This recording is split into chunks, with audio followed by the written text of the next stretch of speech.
Bom, sejam bem-vindos a mais um Fala Zamit, né? O espaço onde a gente traz algumas pessoas legais e importantes para conseguir traduzir um pouquinho da tecnologia, né, no ambiente de negócios.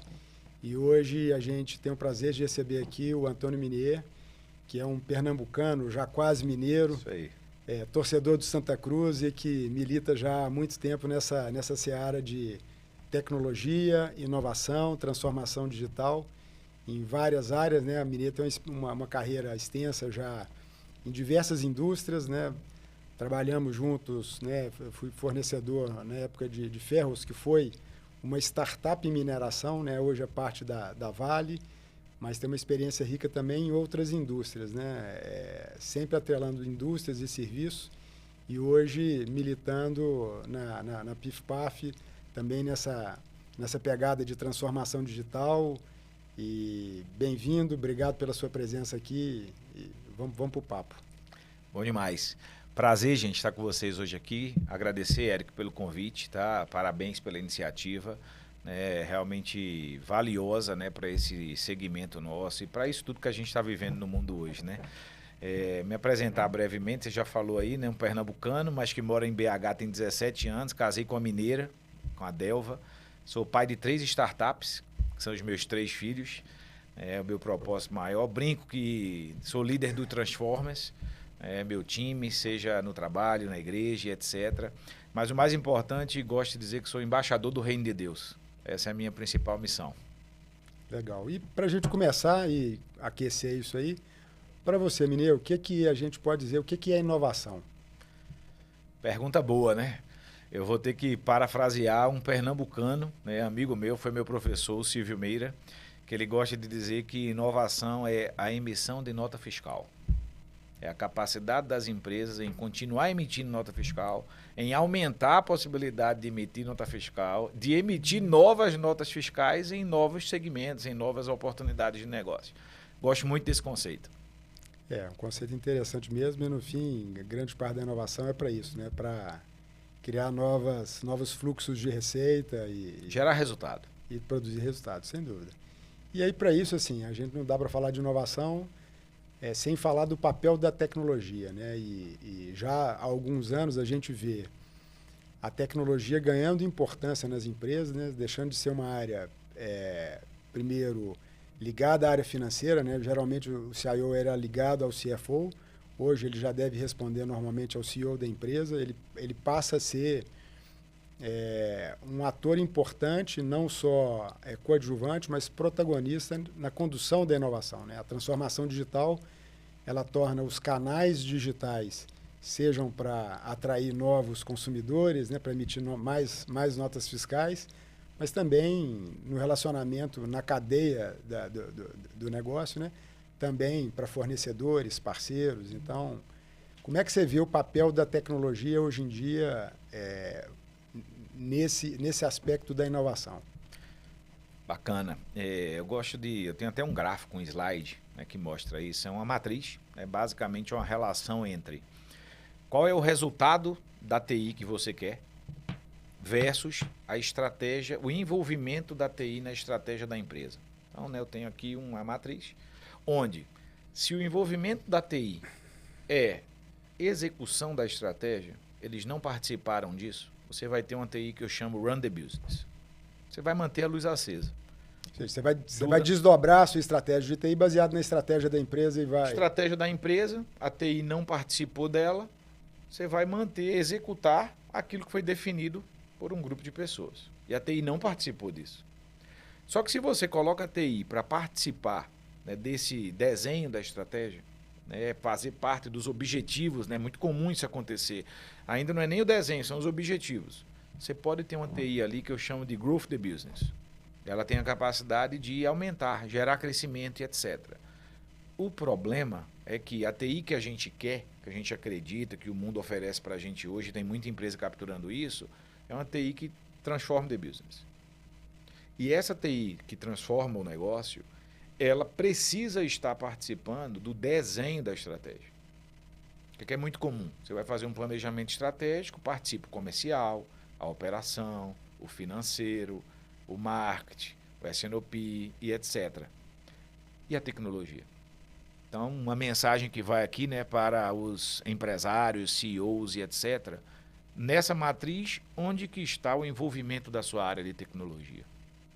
Porque isso vai ditar se você vai ter uma TI que mantém a luz acesa, run the business, que gera crescimento, growth the business, ou uma TI que gera transformação, que vai estar muito atrelado aí à transformação do negócio. E essa transformação, sem dúvida, é um esforço coletivo, né? O negócio se torna diferente quando você usa ferramentas digitais sem dúvida, como base da sua operação. E aí você potencializa o trabalho de todas as áreas. Mas tem uma mensagem que você precisa passar, né? E como é que nós, homens de tecnologia, profissionais de tecnologia, como é que nós devemos comunicar, seja com o conselho, seja com o C-level da empresa? Que mensagem que a gente deveria passar para esse nível? Muito bom. A primeira que eu gosto muito de dizer é: não somos apenas de tecnologia. O mercado está vivendo uma mudança que aconteceu na década de 70 e 80 com as áreas de RH. O que aconteceu? No final da década de 70, de 80 ali, você tinha um RH que era responsável por gestão de pessoas. O papel da liderança era atribuído ao RH. O que a gente tinha muito ali no final da década de 70 e início de 80? O chefe. Começam a surgir Rancharan, Jack Welch, o lado monge o executivo, James Hunter e etc., começando a trazer a figura do líder. O que é que começou a acontecer com o RH? Descentralizar o papel da gestão de pessoas para a liderança. Alguns RHs se reinventaram porque era necessário e hoje são extremamente estratégicos nas empresas. Outros, ainda hoje, se mantiveram como DP, porque perderam a responsabilidade que tinham. O que é que eu estou querendo dizer com isso? Na prática, a mesma coisa está acontecendo com a tecnologia. A tecnologia sempre teve os enables, né, muito forte embaixo do guarda-chuva dela. Só que minhas 3 startups, meus 3 filhos, quando entrarem no mercado de trabalho, eles já vão entrar com isso embutido. Eu gosto de dizer, Eric, que eu nunca ganhei no FIFA, e eu gosto de jogar FIFA, do meu mais velho. Parece que ele tem mais dedo que eu. Essa é a turma que vai entrar no mercado de trabalho. Qual que é o papel novo dessa área de tecnologia? A certeza que eu tenho é não ser apenas tecnologia. Ela precisa adentrar de verdade, né, no negócio e conhecer do negócio para conseguir usar esses enables. Eu acho que você está trazendo uma reflexão ainda mais impactante. Porque o que eu leio da sua fala, na verdade, é o contrário. É que o cara de engenharia, ele vai ser um cara de tecnologia. Sem dúvida. O cara de RH, ele é um cara de tecnologia. Sem dúvida. O cara de vendas, ele é um cara de tecnologia. Sem dúvida. E eu lembro da minha carreira aí no final dos anos 90, quando a gente tinha assim, aquela situação dessa TI centralizada e morrendo de raiva do cara na área de negócio que desenvolvia aquela planilha Excel famosa, que virava um sisteminha da área e que depois, quando ela começava a dar problema, caía no colo da TI para resolver. Então, assim, essa mecânica vai transformar. Então, o que você está trazendo, assim, isso não é um papo só de conselho, C-level, é um papel da TI com a organização num trabalho de colaboração que precisa transformar. Sem dúvida. Na verdade, nós precisamos prover a todos os profissionais da organização, né, ferramentas de tecnologia, letramento em tecnologia para que eles... Eu gosto de dizer que qual é o papel principal das áreas hoje de tecnologia, né? Primeiro, se reinventar internamente, porque elas perderam a chave do cofre. Isso não é delas mais. Isso não é mais centralizado. Na época do exemplo que você deu do Excel, tinha ainda antes o Access. Aí o que era? Bloqueio o Access. Né? O cara não pode usar. Excel, próprio Power BI. São evoluções de ferramenta que não existe mais poder que existia para a TI segurar aquilo. Então, qual é o papel estratégico que ela tem? 2. Eu comento que é preparar a empresa e preparar as pessoas, aumento de repertório muito forte, para conseguir ter uma consciência digital. Então, qual é o papel hoje de uma área de tecnologia? Levar uma empresa para ter consciência digital. Só que indutora. E com 2 vieses muito fortes. Um viés de preparar as pessoas e um viés de preparar a empresa. Gosto de dar um exemplo, né? Sempre dou, que é alguém faz um curso bacana no mercado. Seja de design thinking ou até mesmo de um Power BI, né? Seja de tecnologia ou não. Aí o cara chega na empresa na segunda-feira e vai aplicar aquilo. O que é que acontece? Ele chega extremamente motivado, mas sai frustrado. Por quê? Ele se capacitou, mas muitas vezes as empresas não se prepararam para ele aplicar aquele conhecimento. Então existe uma frustração. Eu gosto de dizer que essa consciência digital, elas são uma cultura que nasce com ações ordenadas, estruturadas, que gera crença, que gera hábito. E esse hábito se torna uma consciência digital. Para mim são 5 pilares, tá? Que toda a área de tecnologia tem que estar olhando. A gente começou falando de inovação aqui. Mas inovação é o produto de uma equação. É o resultado de uma equação. Todo mundo quer inovar. A gente sabe disso. Todo mundo quer transformar, todo mundo quer capturar, né, como eu gosto de dizer, as oportunidades que os novos problemas do mundo hoje trazem. Todo mundo quer isso. O problema é que ninguém está olhando para a variável dessa equação. Eu acredito que são 5. Primeira, criatividade. A gente precisa empoderar, aumentar o repertório das nossas pessoas em criatividade. O que é criatividade? A melhor ferramenta para resolver problema. A gente ainda tem, né, a crença da criatividade como sendo algo, um dom. Ah, aquele cara é criativo. Isso é um problema, porque você vai nas empresas e a expectativa que existe da área de inovação são big ideas. São áreas que vão dar ideias muitas vezes no processo do eureka, né? Tomando banho de manhã, o cara teve uma ideia. Não, inovação é gestão da inovação. E a criatividade é uma variável importante nisso, porque existem ferramentas para você conseguir chegar a essas ideias. Ao longo do tempo, imagina, todas as ideias que você teve, você conseguir tornar aquilo sistêmico, rotineiro. Tem um conterrâneo meu também, o Murilo Gun, que ele, lá em 95 mais ou menos, né, ele lançou, né, alguns produtos, foi prêmio do IBEST, etc., foi no Jô Soares, ficou super famoso lá em Recife. E criou o iFood na época que não tinha como ter o iFood, né? A tecnologia não tinha esse enable, então ele tinha um grande modelo de negócio, mas não tinha um enable para viabilizar aquilo. E ele foi fazer um curso na Singularity. E chegou lá, a provocação era: o que é que você vai deixar de legado que vai impactar pelo menos 1 milhão de pessoas? Ele falou, lascou, não tenho condição disso. E aí trouxeram para ele um framework. O que é que ele faz bem? Pô, ele é comediante. Ele faz isso muito bem. Aí a provocação foi: como que você cria a sua comédia, o seu stand-up comedy aqui? Aí ele processualizou aquilo, etapas a etapas. Criou um método chamado reaprendizagem criativa. Está disponível para todo mundo ver aí, YouTube, etc. Na pandemia ele liberou. Criou outro, criando crianças criativas. O que é que eu estou querendo dizer com isso? A criatividade é uma ferramenta para que as empresas possam capturar os problemas que existem hoje. Só que esse é o primeiro variável que eu acredito que ela exista nessa equação que gera o resultado inovação, transformação. Qual que é a segunda? Agilidade. E aí é um problema, porque em um mundo hoje que traz muita facilidade do que antes era extremamente não só complexo, mas inacessível, hoje você provavelmente, né, ou quem está nos ouvindo aqui, não sabe redigir um código em alguma linguagem de programação, mas consegue conversar com a máquina. Quem conversava com a máquina antes? Um programador que estudou Java, C e etc. Hoje não. Qualquer pessoa pode conversar com o computador. O que é que eu estou querendo dizer com isso aqui? O que era inacessível ficou acessível. O que era complexo, agora, além de estar acessível, o cara vê que é possível. Aqui eu tenho um outro grande problema, que é assertividade. Aí a gente vai para o mercado. Cases de IA. Reportagens atrás de reportagens agora, né, que eu gosto de classificar como 2 vieses. Os cases estão tendo insucesso. 95% de cases de insucesso. As empresas estão investindo e não estão tendo resultado. Por que isso está acontecendo? Acho que essa é a pergunta. Eu trago para 2 pontos. Ele é processual, técnico disso. Mas o outro tem muito a ver com a crença do exemplo do RH, das áreas de DP, que durante muito tempo tentaram segurar que a gestão de pessoas fosse para o líder.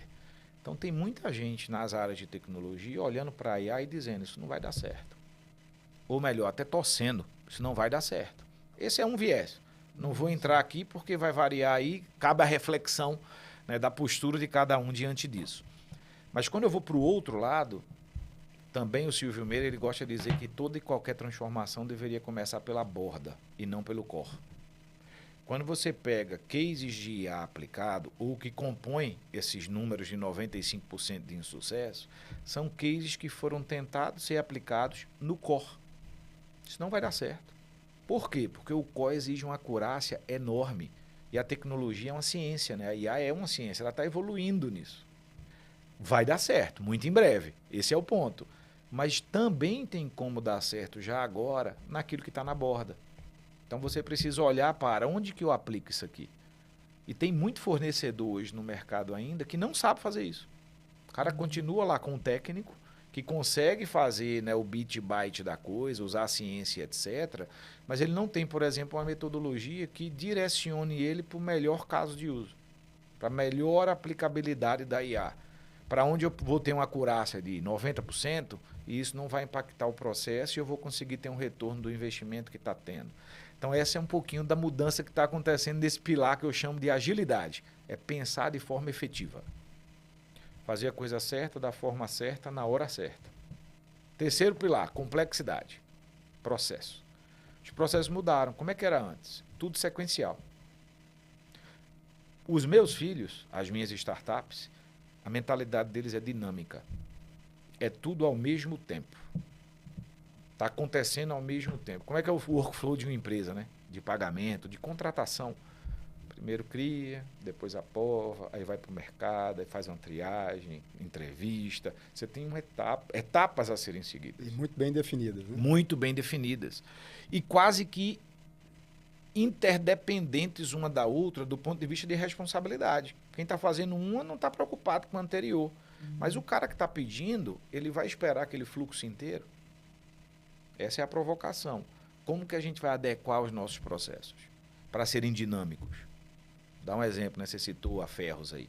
Eu lembro que há 10 anos atrás lá a gente criou um workflow que definimos a alçada. A alçada era exemplo, no mínimo CEO e um diretor executivo. Mas eu tenho 3.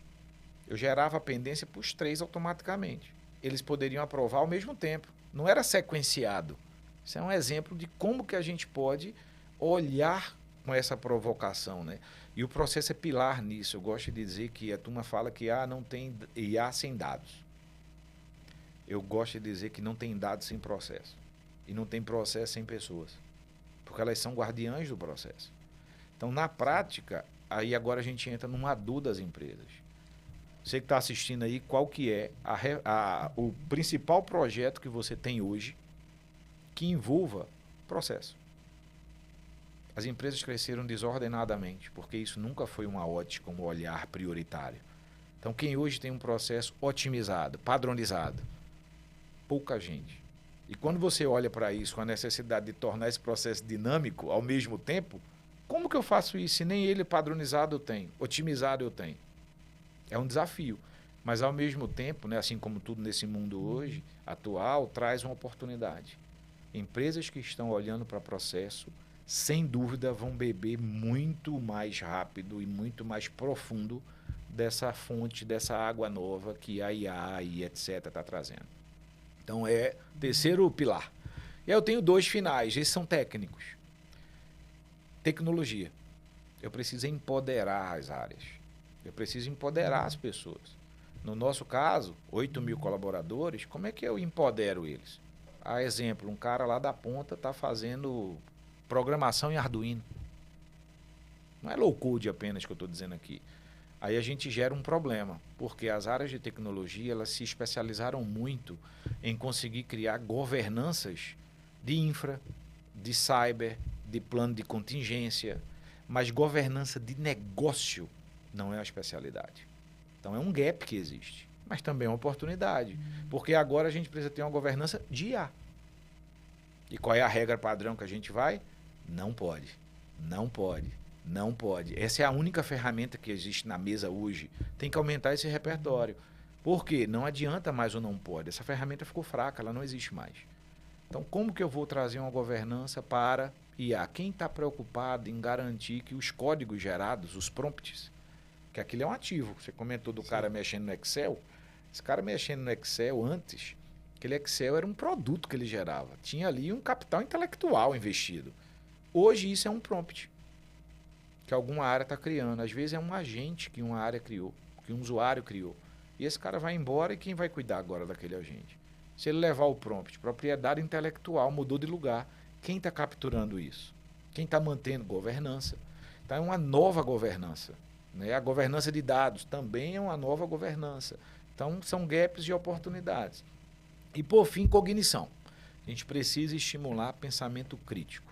Esse quinto pilar, para mim, ele é essencial para gerar análise. Né? Nós não temos hoje capacidade de fazer análise. Eu gosto de comentar, Eric, eu tenho 3 filhos, como eu comentei, e meus filhos fazem homeschool já há alguns anos. E a gente estudou muito para isso, né? Tomamos essa decisão, fomos nessa linha e o que aconteceu basicamente foi, logo no início, a minha esposa me convidou para visitar, para ver como é que é, porque eles encontram uma vez na semana, tem uma comunidade, por aí vai. E eu fui, meu menino mais novinho tinha 4 anos, estudou um tema, identificou problemas para esse tema e possíveis soluções. Chegou num lugar, uma plateia lá de jovens assistindo ele, subiu no palco e apresentou. Qual é a minha forma de medir? Virei para minha esposa e falei, nó, Delva, mandou bem demais. Ele apresentou bem demais. Ela olhou para mim assim e falou, Henrique, ela me chama de Henrique, né? Antônio Henrique Costa Minier. Virou para mim e falou assim, não é ele que está sendo avaliado. Quem está sendo avaliado é o público que está assistindo ele de acordo com as perguntas que eles fazem. Eu tenho certeza que a turma agora, assistindo a gente aqui, está avaliando nós dois. Porque essa é a métrica padrão. Provocação. A gente está avaliando vocês. Com as perguntas que vocês vão fazer a partir dessa discussão, conversa nossa, dessa troca nossa. Capacidade de fazer pergunta em um mundo de IA, isso é tudo. Então, esses 5 pilares, para mim, têm essa capacidade. Gerar inovação, transformação. Eu gosto de dizer que isso é consciência digital. O curioso é que você coloca todos esses pontos e à medida que você ia falando, eu ia pensando aqui que todos eles estão também se transformando. Né? Quando você comenta, né, falando desse papel da tecnologia, né, que você trouxe um insight que eu achei fantástico, né, da gente deixar de ser executor para ser indutor das áreas, né, a mudança nos processos, na medida que a própria tecnologia modificando e trazendo novos inputs e possíveis novos outcomes para os processos, elas modificam os processos também automaticamente. Então, assim, todo esse ambiente está numa mudança enorme. Evolução constante. E isso não para. E aí, isso traz em si uma própria mudança no conceito de liderança, de cultura da empresa, para se adaptar a esse negócio do que o que valia ontem, hoje está obsoleto e a gente precisa transformar com a possibilidade de errar, porque se a gente não fizer amanhã, nós vamos ficar obsoletos. Como é que você vê essa necessidade de mudança constante? Porque a mudança ela traz atritos, ela traz fricção. Como é que uma empresa se ajusta culturalmente para estar preparada para isso, né? Para não acontecer esse exemplo do cara que faz um treinamento, tem uma contribuição para fazer, mas ele encontra as portas fechadas, as paredes seladas e o ambiente fechado para que isso aconteça. Como é que se cria uma cultura empresarial focada na inovação, na liderança com a inovação e até nisso, né? Assim, o erro é um negócio normalmente punido. E inovação tem um contexto de errar alguma coisa, errar rápido, né? Corrigir e para obter um sucesso lá na frente. Muito boa pergunta, tá, Eric? Quando você estava falando, me veio um conceito, né? O Drucker, falando na década de 70, ele basicamente falava que inovação nada mais é do que a mudança no comportamento das relações entre fornecedores e consumidores. Que na prática é a tua fala. Constante evolução na relação do que está acontecendo dentro das empresas, no mercado e etc. Eu tenho uma amiga, né, até indico ela depois para você chamar aí, a Nay Namorato, está na Hotmart hoje, foi Deloitte. Ela fez um estudo, né, e esse estudo que ela fez basicamente foi, eu como consultora vou em diversas empresas, grandes empresas, com altíssimos investimentos, e todas eu percebo uma dificuldade para a transformação acontecer, para a inovação acontecer. E o estudo dela basicamente chega a uma conclusão de que a palavrinha-chave aí é confiança. E eu acredito fortemente nisso. As empresas, pode errar ou não pode errar. Não adianta você só falar que pode errar, corrige rápido, lê o Lean Startup, né, e etc. Isso não vai mudar. O que vai mudar é na prática a confiança que você gera. Hoje, né, uma empresa que a pessoa fez um treinamento e ela chega para aplicar aquilo e ela não está preparada, dando confiança para a pessoa aplicar e, né, errar e etc., ela não vai aplicar mais. Aquilo vai se perder. Então, muitas vezes hoje, as empresas não olham para esse pilar, preparar as pessoas para esse mundo que a gente tem. Isto é, aplica, né, de forma prática a confiança. Eu gosto de dizer o seguinte, aí alguém vira assim e fala, mas como que eu faço isso? Né? Eu gosto de falar que deixa conhecer o seu coração. As pessoas precisam conhecer os corações que existem ali. A gente é muito no racionalidade, né? Cobrança, resultado, excelência. Isso tudo está muito certo. Não tem nada de errado nisso aqui. O problema é que só isso aqui gera esse problema que a gente está falando aqui da ausência da confiança. Quando eu conheço o coração, o cara está me cobrando, mas eu conheço o coração dele. Esse cara, intencionalmente, a intenção dele é boa, não é ruim. Ele não quer me ferrar. Aí a gente vai puxando, né? Qual o problema hoje das empresas? A não ser que isso aconteça só em Recife, tá, gente? Área A e área B fizeram isso de propósito. Queriam me ferrar. Nossa, mas tá vendo? Erraram isso aqui e por isso gerou isso aqui. Sempre a culpa é do outro. E muitas vezes se personifica isso, porque é na nossa natureza humana, né? Somos relacionais, então o que é que a gente olha? A gente não enxerga ali o processo e etc. A gente olha a pessoa que fez aquilo. E fala que, classifica ela como ela teve essa intenção de fazer isso comigo. Isso é péssimo para a cultura, para o clima, para um ambiente de confiança. Sabe por que isso acontece? Claro que tem outros motivos, mas 90% dos casos, a ausência de processos. Os processos, eles têm a capacidade de, quando existem, tornarem uma organização fluida. Mas eles também têm a capacidade de tornarem uma organização travada, nichada, com silos. Porque uma área A fez algo errado no processo, só que eu sou um consumidor daquele processo. E eu recebi aquilo ali ruim. Aí eu vou e critico a área A. Só que, na verdade, eu critico a pessoa que veio de lá. Agora, imagina as relações como que estão nas empresas com esse perfil. Esse é um trabalho forte que a gente está fazendo lá na PIFPAF, olhando para processo, tirar fricção, tirar ruído, garantir que as coisas fluam naturalmente e deixar as pessoas conhecer o coração.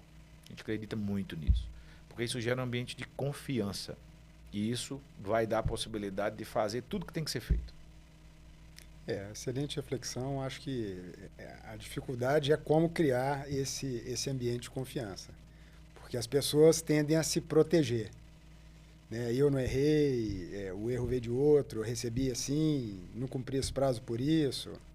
Eu gosto de dizer que tem uma forma que, para você confiar em mim, eu preciso te dar confiança. Então a regra começa sempre em você. Eu cheguei num ambiente lá e eu não percebi confiança. Espera aí, tá errado. Você primeiro dá a confiança. Quando você dá a confiança, você tem a reciprocidade daquilo e aí você consegue ali, né, gerar uma confiança do grupo e etc.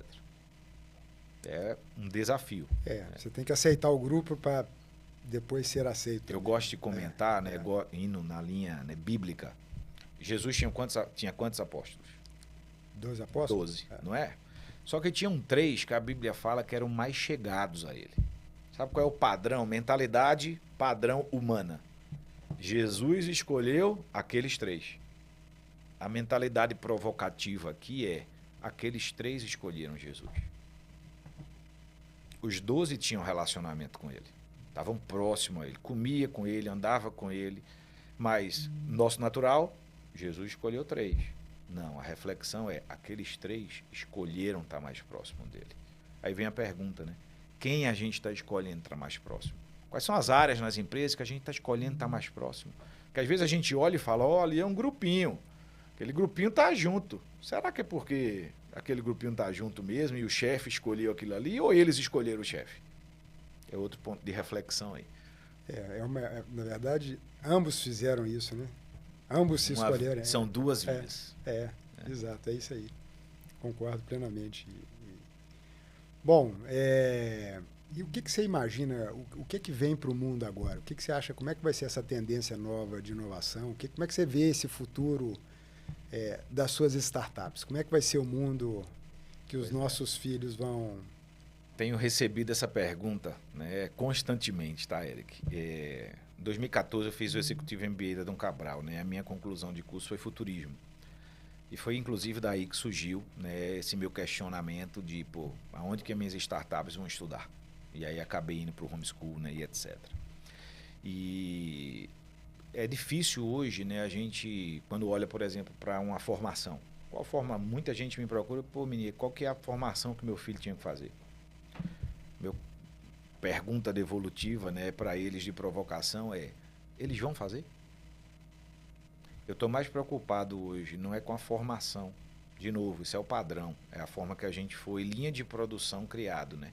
Sim. Eu estou preocupado com a competência que ele está desenvolvendo.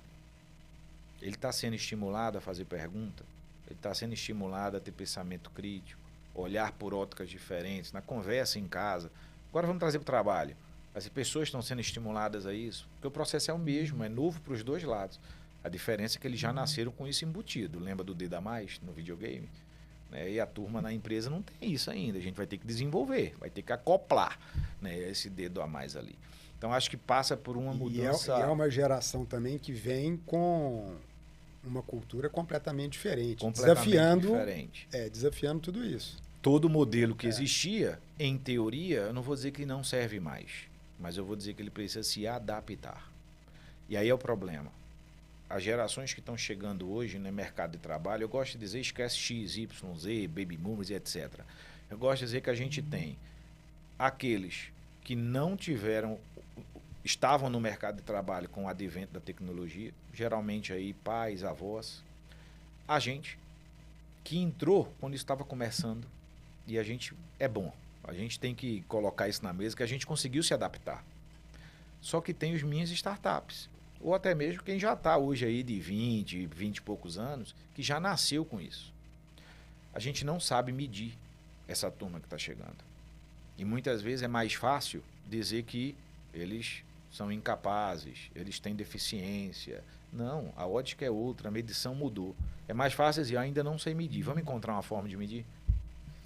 Porque é curioso, eu lembro quando eu estava formando, era natural que a gente tinha acabado, né, entrando no mercado de trabalho, a gente chegava transformando, até porque a tecnologia estava se transformando. Quando eu estava formando, estava surgindo a internet. Então, eu acompanhei isso desde a escola e a internet foi um grande motor de inovação. Logo depois, o smartphone trouxe a inovação.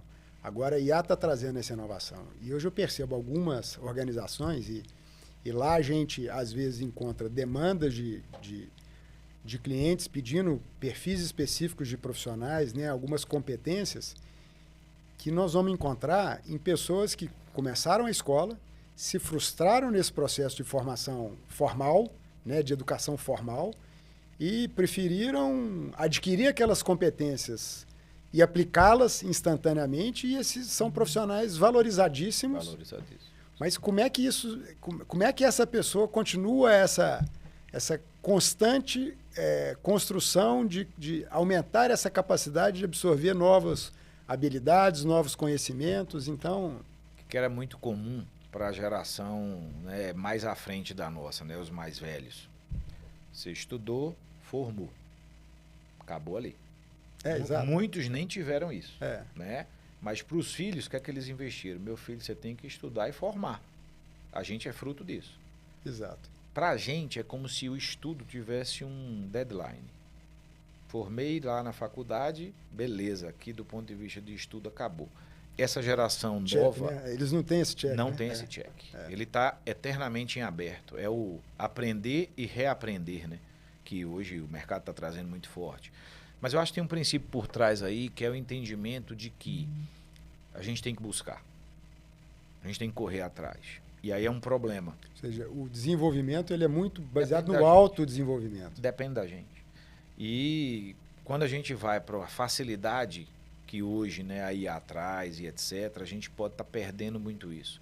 E eu não estou me referindo aqui a gerações. Eu estou me referindo aqui até a profissionais do mercado de trabalho, que podem estar escrevendo e-mail, né, toda hora com o chat GPT e aprendendo, desaprendendo ali, né, a fazer um e-mail, por exemplo, a escrever um texto, né, a interagir, por aí vai. Então, o que é que eu acredito do futuro? É a questão da calculadora que deixa o cara pior em matemática porque ela... Aí agora a Microsoft acabou de lançar, né, função Copilot no Excel. Se o cara não sabia fazer PROC-V, ele agora não vai saber mesmo, porque vai ter pronto. Então são mudanças, né, que estão acontecendo, mas eu tenho uma coisa que eu acredito muito do que vem pela frente, tá? Aí agora tentando tangibilizar um pouquinho, né, nas empresas. IA é uma realidade. Neste momento, capturar resultado com elas é aplicá-la no lugar certo. Se não aplicar no lugar certo, vai perder dinheiro. Tem diversos casos aí no mercado disso. Estava em um evento há 3 semanas atrás e o pessoal do Walmart, né, trouxe basicamente um case, né, deles lá, junto com o Sans Club, né, é o mesmo grupo. Sim. E eles trouxeram o seguinte: investimos fortemente, grana altíssima em IA. 2 anos depois, chegamos à conclusão que não estava dando resultado. Paramos tudo e fomos olhar para o processo. O que vem pela frente depende muito do que a gente está fazendo hoje. É a lei da semeadura. Quando eu olho para uma empresa hoje, as empresas estão se preparando naquelas variáveis para capturar o que vem, porque IA é uma realidade.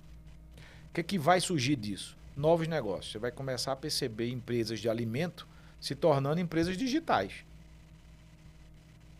Empresas que é de um segmento mineração se tornando fintechs. Por que isso está acontecendo? Novas oportunidades que elas estão se preparando para capturar. Mas a essência, Érico, para mim a única certeza que eu tenho do futuro é que vai ter gente lá. Vão ter pessoas lá. O que é que a gente está fazendo com elas? Isso é uma reflexão que a gente tem que ter, né? E é a essência do teu negócio, inclusive, né? Pessoas. O que é que as empresas estão fazendo com essa turma? Em casa, com as crianças, né, adolescentes, mas e hoje nas empresas, o que é que estão fazendo com elas? Estamos preparando elas ou estamos preocupados a preparar só a empresa? Eu gosto de comentar, a gente precisa de engajamento das pessoas, todo mundo quer isso. Produtividade, engajamento e etc. Só que essa motivação, motivo para ação, que vem do engajamento, ela só acontece quando tem propósito. Até aqui eu só falei coisa bonita. Agora eu vou tangibilizar, prática. Sabe quando que existe um propósito que uma pessoa compra aquilo, que vai gerar esse engajamento, que vai gerar essa ação? Quando aquele propósito, para ela vê valor. CPF, pessoa física. Ela acredita naquele propósito. Ela vê aquilo ali, ela fala, cara, isso é bom para mim. Ao mesmo tempo, isso é bom para a empresa. Perfeito, você encontrou um propósito que ele é intrínseco e extrínseco a o seu negócio, a sua empresa. Isto é, o teu colaborador está ganhando com aquilo. E a tua empresa está ganhando com isso também. Quais são os propósitos hoje que as empresas têm para isso? Isso é uma outra provocação. Então, essas pessoas vão estar engajadas, né, e vão querer reaprender e etc. Claro, necessidade, porque isso vai ser necessário, mas principalmente da forma como as empresas vão trazer isso aí. Né? Oportunidade. Bacana. Bom, excelente e concordo com essa posição, porque no final, assim, a gente é uma empresa de gente. Né? A gente é feito de gente e a gente vive isso no dia a dia de trazer esse propósito, de alinhar esses propósitos pessoais aos propósitos corporativos. No nosso caso, isso tem que estar alinhado com a dinâmica do cliente, né? com o propósito do cliente. E aí você entra por trás disso, cultura, né? O sistema de premiação e punição, a própria motivação da pessoa, a necessidade de se desenvolver. Uhum. Então, é um ambiente complexo, Mas tivemos um papo riquíssimo. Obrigado pela sua participação, pelos insights. E acho que fica uma mensagem aí para a gente repensar, no final das contas, como é que a gente vai desenvolver essas pessoas, como é que a gente vai preparar essa geração, a geração atual, né, a geração que está por vir, como é que a gente vai incorporar essa geração nas empresas, nas nossas práticas. E eu achei muito legal essa sua ideia dos filhos serem startups, né? São as minhas startups, isso aí. Gosto de comentar. Uma coisa também aí, trazendo para o lado da empresa, né, Eric, que eu vejo que também é uma oportunidade que está deixando de ser capturada. Poucas empresas ainda olham para as iniciativas para retorno. Eu atuo hoje numa indústria, né, de alimentos, numa empresa familiar, onde a gente só faz lá o que der resultado. Eu não vou entrar dentro de uma moda porque aquilo o resto do mundo está fazendo. Então, qual é o resultado que as coisas trazem? Que aqui entra muito forte hoje, que está surgindo no mercado aí, VMO, um escritório de geração de valor. Quem está olhando para isso? As iniciativas estão passando por lá, né? Os roadmaps que existem estão olhando para isso, não estão. Porque as empresas, para fechar da forma que a gente abriu, precisam emitir nota fiscal. E isso tem que gerar valor. Não adianta, vou fazer isso aqui porque é bonito, vou fazer isso aqui porque isso não é duradouro, não é perene. Pode ser até uma iniciativa, né? Dependendo ali, pode ser pode ser uma construção, né? Pode ser uma avenida de um crescimento com outro objetivo. Vou gerar aqui imagem, né? Marca e etc. Mas isso não é perene. No final, tem que emitir nota fiscal. Então, a provocação para as áreas de tecnologia estamos emitindo notas fiscais, estamos fazendo com que as empresas emitam mais notas fiscais, né? Esse é um outro grande desafio. Perfeito, excelente, obrigado. E espero que todos vocês tenham gostado desse papo. Eu adorei ter a presença do Minier aqui e aprendi bastante com esse papo hoje. Obrigado, Minier. Eu que agradeço. Um abração. Deus abençoe.